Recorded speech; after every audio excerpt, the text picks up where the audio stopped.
Alright, well, here we are in my next video. Today I'm going to be showing you guys how I go about inoculating grain jars.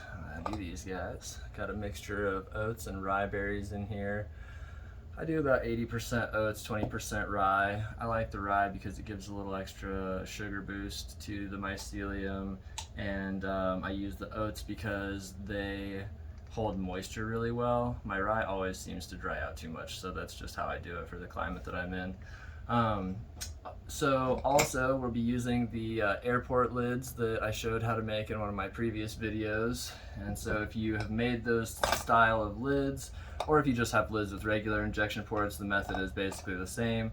But yeah, so let's go ahead and get started. I'm going to show you I'm going to inoculate these 3 jars right here, and then I will probably end the video and I'll finish inoculating the rest of these jars.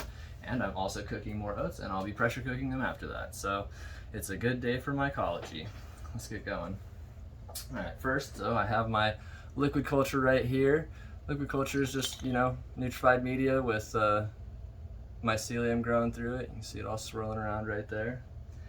Basically, your first step is going to be, take my handy dandy alcohol soaked rag here. Yep, still very alcohol-y. I will go ahead and put that right there. I always, just for good measure, spray a little bit of alcohol underneath the rag directly onto the port, boop, boop. And then I will rub it a little bit. So alcohol works best through the friction as well as just the alcohol, because the friction actually presses the alcohol into the cells of anything that you're trying to sanitize and makes the alcohol work a lot more effectively. So there we go with that. Now next step, you're going to light your torch. If you have a torch, I don't like using lighters. I suppose you could, but you get a lot of soot on the end of the needle and stuff, and I just don't prefer it. So I turn this up till the flame is about an inch to an inch and a half long. Point it away from anything flammable, including your hair and or curtains. And then basically, I do a little cheat here. So normally you would flame sterilize it and then wait for the needle to cool. But to me that kind of seems like A, a waste of time, and B, you never know, you might still burn your injection port. So what I do is I take this little jar of alcohol, I'll dip my needle in there to start, and then I will go ahead and flame sterilize it. And then what I do after I flame sterilize it is I'm going to go ahead and just dunk it back in this alcohol to quench it, so that we're not putting a hot needle into our injection port. That's good right there, red hot, and then sizzle sizzle. Now I'm going to pull this out, remove the rag, and then stab this into the port all in one motion, or as close to one motion as you can. I usually try to not put the entire needle down into the port, just because, a portion of that needle didn't technically get flame sterilized. So to avoid any contamination, I go ahead and do that. Now tilt it up away from your cotton. You don't want it, or your polyfill. You don't want to get that wet, or micropore tape if you're using that. Got a little something stuck in there. Alright, now I'm going to go ahead and fill this to 15 milliliters. I'm going to use 5 milliliters per jar today. You can use less, but I like to use enough to get the job done quick. So set that to the side. Try not to touch anything with the needle. Go ahead and place your alcohol rag across your jars. Spritz each port. Give them a little rub for some friction.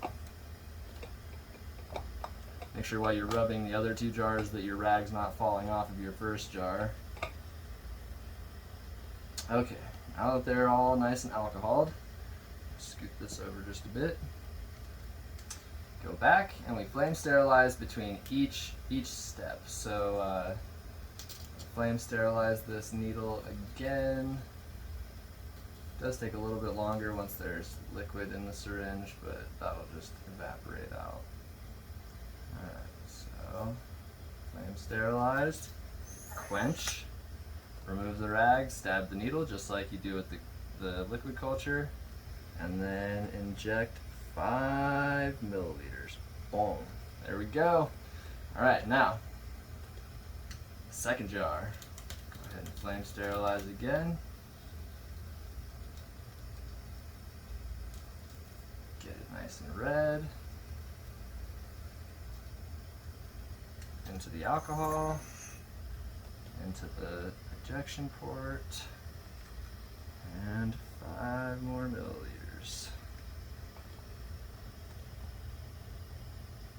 I usually use the rag to hold down the port because sometimes they can peel up, like this first jar actually that I inoculated did that, so I'll have to replace the silicone on that one next time. Sometimes if the port pulls all the way out, you might lose the whole grain jar, and that does happen. I've had it happen actually on a liquid culture, and I lost almost 500 milliliters of liquid culture, so that was a bummer. There we go, quenched into the port, not quite all the way in, just to where you got it red hot to, and then squirt it on in there. Use the rag, hold the port, pull it out. Bada bing. That is alcohol, or that is grain jar inoculation with liquid culture. I'll go ahead and flame sterilize this one more time for storage, and then dunk it, and then into the lid. There we go. All right, everybody, that was liquid culture grain jar inoculation. Thanks.